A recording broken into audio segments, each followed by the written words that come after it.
Now, some people like square croutons. I think round croutons in a round bowl, excuse me, are particularly good. And I have some clarified butter that I made, and of course, you know, you can click on clarified butter in your introductory DVD for more information on that. But we're going to fry these in clarified butter, and I would say that this is a particularly large shaped baguette, but not too large in terms of the diameter of these pieces of bread, proportionately to the bowl that we're going to serve it in. They're a little bit big, but they're okay.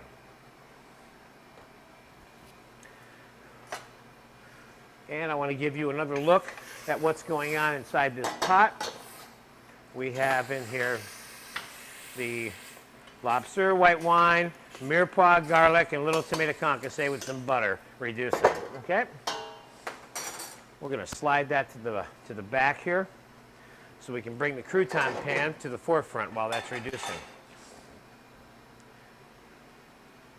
Using clarified butter versus whole butter is essential when making croutons for two reasons. One, unclarified butter has water in it. It will make the bread soggy. That would be the biggest reason why you can't do that.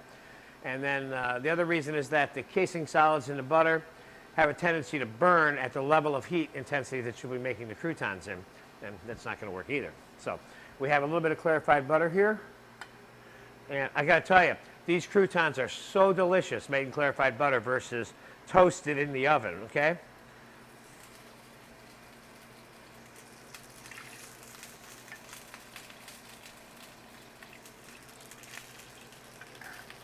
I'll need a pair of tongs, please, Louis. And in goes the bread.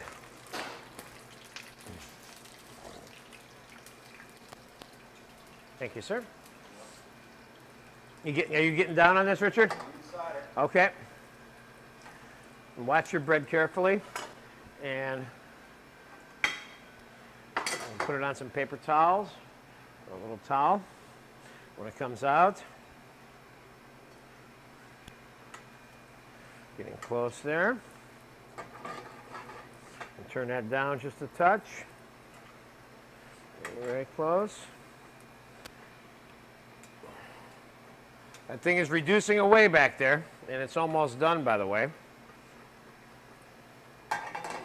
All of a sudden, they'll be done, these croutons. See, look at that. 1, 2, 3, 4. I'm going to shut the fire off. It's hot enough to finish them.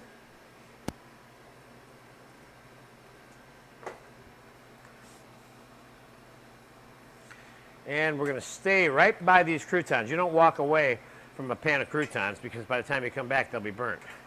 Okay, these are looking good. I'm going to put them on a little napkin and on a little cloth here to drain. We'll set them aside.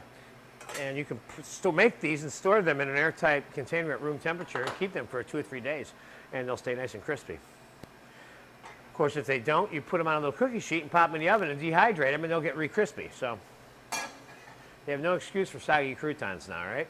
Okay, let's bring the stock back to the forefront, and I will show you now at what point it has been reduced. And it is about 75% reduced on the wine, you see? There's not too much liquid left in that pan, all right? Did you get that, Richard? Yeah. Okay. Now we're going to crank that up, and we're going to add the chicken stock. I think this recipe calls for about 1 quart.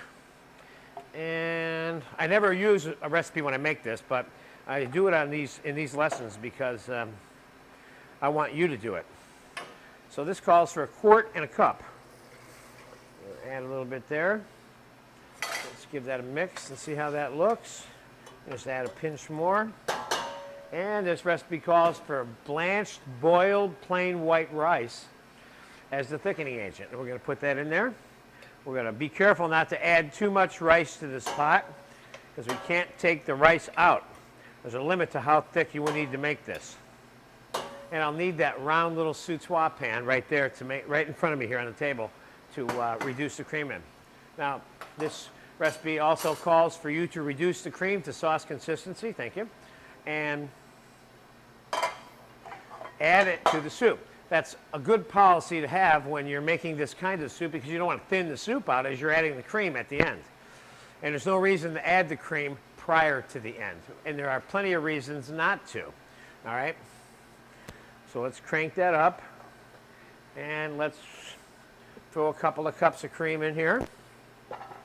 And the roundness of this pan makes it especially good for reducing cream in it because it tends to boil over less because it has so much space for the heat to expand or escape from. So you get yourself a couple of cups of cream there.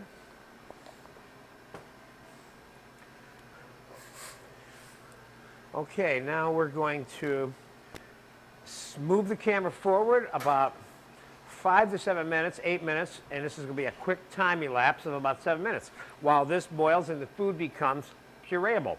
And you don't need to cook the soup at this point any more than it takes to puree it with your blender stick, okay? So I'll be back right now in about 7 or 8 minutes, okay? Okay, the 7 or 8 minutes has elapsed, and sure enough, the stuff's ready to be pureed. Let's take the pot that has been simmering now for probably a total of maybe 10 minutes, which is all it takes.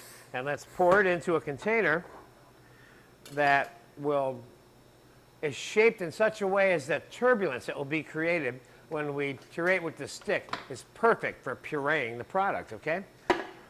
And that would be a tall cylinder versus a wide pot like this, which would take you forever. You'll burn your blender stick out trying to puree these huge wide pots, okay? So let's dump this in here.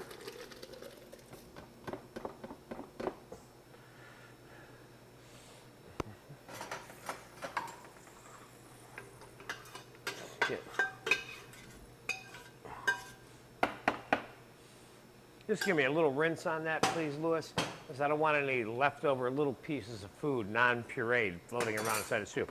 All righty, let's give this a zap.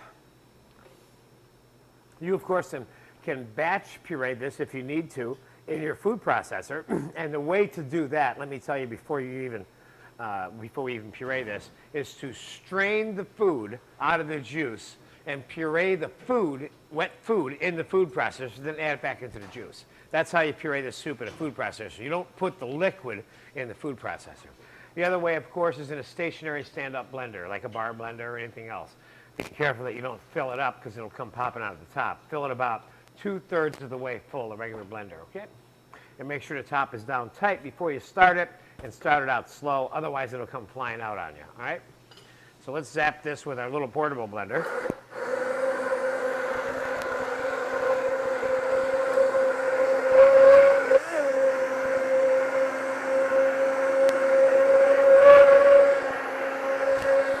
Again, I'd like to say that the best movement method for the portable blender is not stationary sitting on the bottom. That will burn the blender out. Thank you, Louis.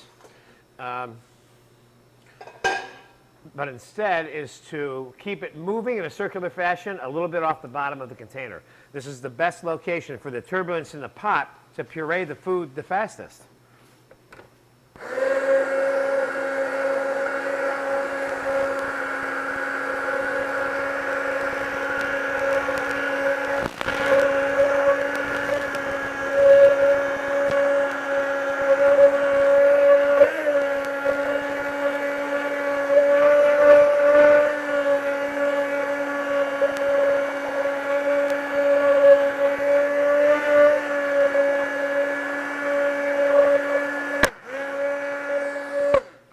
Let me have one of those small 2-quart stainless steel inserts. I want something even, no, a smaller version. I brought one, it's over here somewhere. Look inside the, there it is. I'm going to transfer this to even a smaller cylinder because I'm not getting the puree action that I want. That's it, perfect. Thank you. I'll get even a tighter set of turbulence in this. I just have to do it in a couple of batches. Nice.